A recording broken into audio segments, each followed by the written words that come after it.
when aborted around Australia. The memorial was 5,000 pairs of babies' booties in the shape of a cross.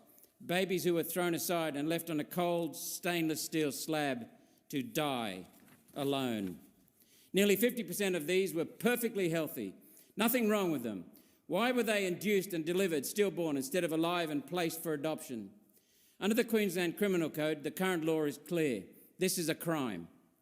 Section 292 provides that a child becomes a human being after being born and proceeds in a living state from the body of its mother, whether it has breathed or not and whether it has had independent circulation or not.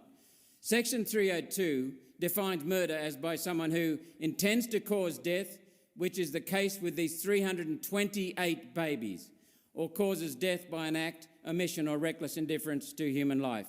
Currently, the penalty for murder in Queensland is life. How ironic. There are protections for medical practitioners who induce the stillbirth of a child. That protection stops when the child is born alive. Queensland MP Robbie Katter has introduced a bill to ensure the rights of babies born alive. Under the bill, the duty of a registered health practitioner to provide medical care and treatment to a person born as a result of a termination would be no different from their duty to anybody else. This means babies would be given care, allowing them to survive where possible, while babies unable to survive would instead be given palliative care. In yesterday's hearing into this bill, courageous maternity nurse Louise Adsett described in heartbreaking detail the fate that has awaited so many beautiful young Australians in Queensland maternity wards. Babies left to cry themselves to death alone. Louise described nurses holding babies that have been marked for death until they drew their last breath, a breath surrounded with love, not cold, hard, stainless steel. There's no legal grey area here. Allowing a child born alive to die in Queensland is a crime, and that crime is murder. To the Queensland Police, I have this simple message: do your bloody job. Failure to prosecute the first murder has led to 327 more human beings losing their lives, and that's on you. The preamble to the International Convention on the Rights of the Child, 1989, explicitly recognises the unborn's right to life.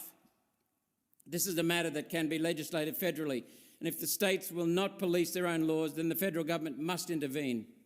I have yet to hear an abortionist successfully explain at what time in the development of a child it ceases to be a collection of cells and becomes a baby. Until you can show a physiological point before which the child is just a bunch of cells and after which the child is a living human being, I will continue to defend every life and oppose abortion, except abortion when the mother's life is in danger. If these practitioners were proud of their actions, they would not be changing the name of their trade from abortion to reproductive care. There's no reproduction and there's no care for the child. At least be honest with yourselves. This is not care. This is designed to dehumanise mothers and fathers, dehumanise society and harden the hearts of our community. Neither can this be described as women's health. The health of the mother is the same no matter if the baby is put up for adoption or murdered. Women's health does not apparently include the health of one half of these aborted babies who themselves will grow into women. My office has received over 1,000 emails and calls today from Queenslanders who are horrified at this practice. So much so, I feel the need to remind everyone that while God loves everyone, God punishes killing, those who kill. These human babies deserve better. Babies deserve to have the same rights as have all human beings. And foremost among these is the right to life. Has expired. I call Senator Canavan. Thank you, Madam Acting Deputy President. Well, I do thank Senator Ralph Babet for bringing this important issue to the chamber. It is something that is confronting to tackle and handle, but we should not be shy from doing that, because it is by tackling confronting issues that we can improve the livelihoods and experiences for as many Australians as possible.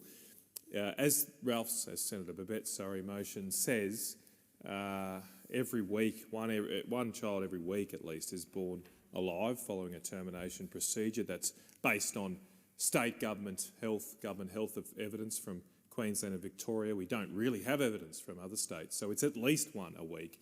It obviously is likely to be more than that if we were to include other states and jurisdictions. I often hear the response in this debate or the opposition to any recognition of the debate is that, oh, this doesn't happen.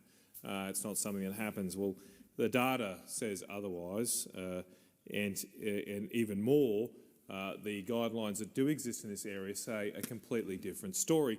The Queensland Government, for example, has guidelines associated with the termination of pregnancies, and they have an entire section of those guidelines devoted to what occurs if a live birth occurs during the process. So the question to those saying this doesn't happen has to be, well, if it doesn't happen, why does the Queensland Health Department have a whole section of its guidelines devoted to a circumstance where a live birth occurs?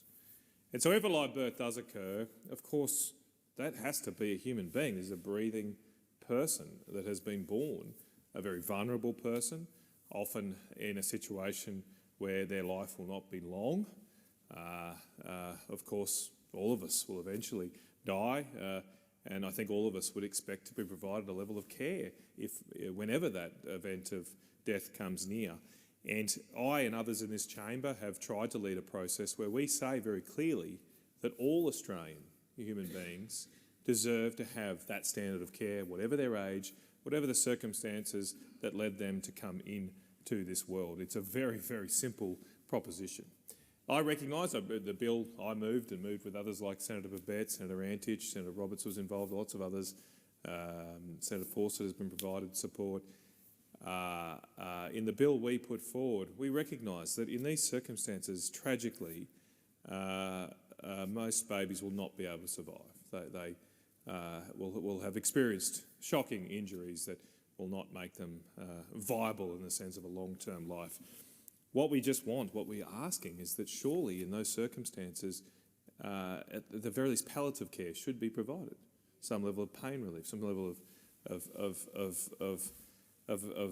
just basic humanity to a human being in that circumstances, just as we would with anybody towards the end of their lives. Why isn't that provided? Now, I do want to thank the senators that have worked on this for some time. As I say, it's a confronting issue, but putting the spotlight on it has led to change. We have seen in New South Wales and South Australia protections for babies born alive. We've seen in Queensland, and those guidelines I mentioned, they have been changed since our Senate inquiry. Previously, those guidelines, quite shockingly, said that and told health officials in Queensland to explicitly not provide life-sustaining treatment to a baby born alive. That's been deleted now since our Senate inquiry exposed these issues, and instead the guidelines say that a care appropriate to the individual clinical circumstances and in accordance with birth practice guidelines should be provided. So that's at least a positive step forward and gives at least the scope and right for health practitioners in Queensland to potentially provide a level of care to babies born alive, even if they're not directed to do so. At the very least, they have the flexibility to do so, because we just saw, and others have mentioned in Queensland, that it's the midwives themselves that are on the front line of this issue. They have to handle and we heard testimony in our inquiry, they have to handle the heart-wrenching cries of babies at the end of their life. And while they were under these restrictive guidelines previously, they could do nothing in response. And that is completely unfair on them and completely anathema to the profession they have chosen to help human beings in distress, an admirable profession they are in. So I do think there is more work to be done here. I'm glad to see Robbie Katter taking it forward, Mr. Robbie Katter in Queensland doing that. But the more we can put the spotlight on this, the more we're going to get sensible change in this area. Senator, time's expired. Senator O'Sullivan. Thank you very much, Acting Deputy President. I rise to say today to speak on this very important matter, and I commend Senator Ralph Babet for bringing this before the Senate today. This ought to be a straightforward matter. It's not intended to create a barrier to abortion, rather it's focused on the medical care that should be provided to a baby who is born alive. Though rare, it's not impossible for a child to survive an abortion. The numbers may seem small, but each case represents a vulnerable human life that deserves our compassion and care. Unfortunately, not even in my home state of Western Australia are we immune to this situation.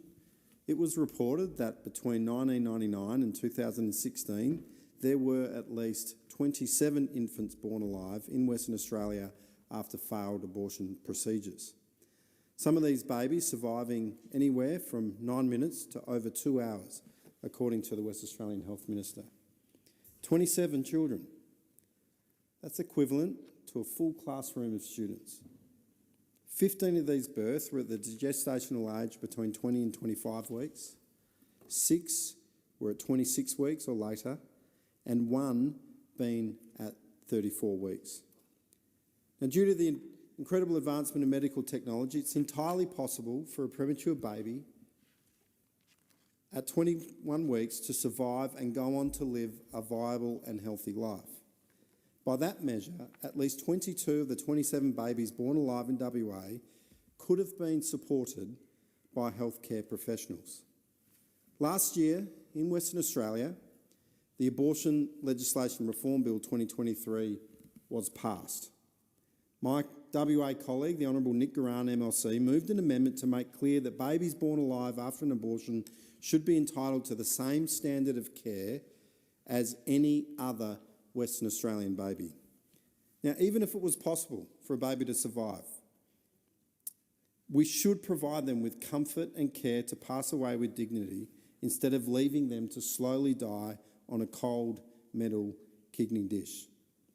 In the same way that we care for the terminally ill and the bedridden, we have an obligation to care for the child who has survived an abortion, regardless of our views on their chances of survival. Unfortunately, many in this place will turn a blind eye to this situation. It's not our job in this place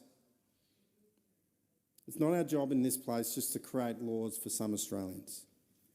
We have to ensure that our most vulnerable are protected. This week we've heard from senators on both sides of the aisle advocating for the protection of every Australian, including funding certain industries and services like childcare, aged care and indeed the NDIS.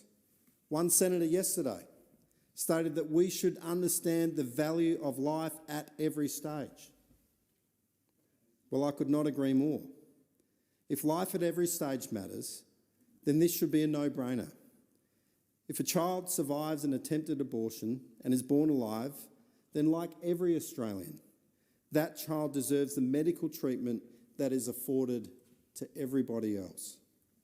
We cannot pick and choose when this applies and who it applies to, because every life is worth protecting. Thank you. Senator Fawcett. Thank you, Madam Acting Deputy President. I do rise to support this matter of urgency because it is the fact that transparency, that awareness of issues drives change. And we've just heard from Senator Canavan how an earlier inquiry here highlighting some of these issues has driven change in Queensland, and we have seen change in other states on this matter. Some other speakers are correct that this is not, the topic of abortion is not a topic for this Senate, for the simple reason that constitutionally it is something that falls within the powers of our state and territory governments. And we see them making laws as they see fit, as they have been elected by people in that state. But the bill that Senator Canavan referred to before, which has been subject to an inquiry through the Senate, sought to use the external affairs power under the Constitution to hold state governments and the actions of medical practitioners to account because of the international treaties that Australia has signed up to, recognising the right to life for people and the rights of a child. And so, whilst I'm aware there are many people, many of whom have emailed my office today, who are hopeful that a successful vote here today will immediately bring about change, that is not the case. It's not the wording of this motion. This motion just draws attention to a practice that, as we saw from the inquiry in Queensland yesterday, and evidence which has been reported both in print media on the radio, which highlights that despite the assurances of many that this is very rare, it doesn't happen in certain hospitals, practitioners on the ground have said it does happen. And the consequences, as Senator Canavan outlined, for the children, and I will call them that, the babies that are born, they deserve care. I will just highlight that the change that is being sought is not something that is out of the ordinary. In my home state of South Australia, the Termination of Pregnancy Act 2021, which I personally had problems with and spoke to the then Premier to express my concerns, but what they have included in that, in Part 2, Division 1, Section 7, it actually specifically says about the care of a person born after termination, and it applies, and it says that nothing in the Act prevents a medical practitioner to actually provide care to that person, and it says to avoid doubt, the duty owed by a registered health practitioner is to provide medical care and treatment to the person born as a result of a termination is no different than the duty owed to provide medical care and treatment to a person born other than as a result of a termination.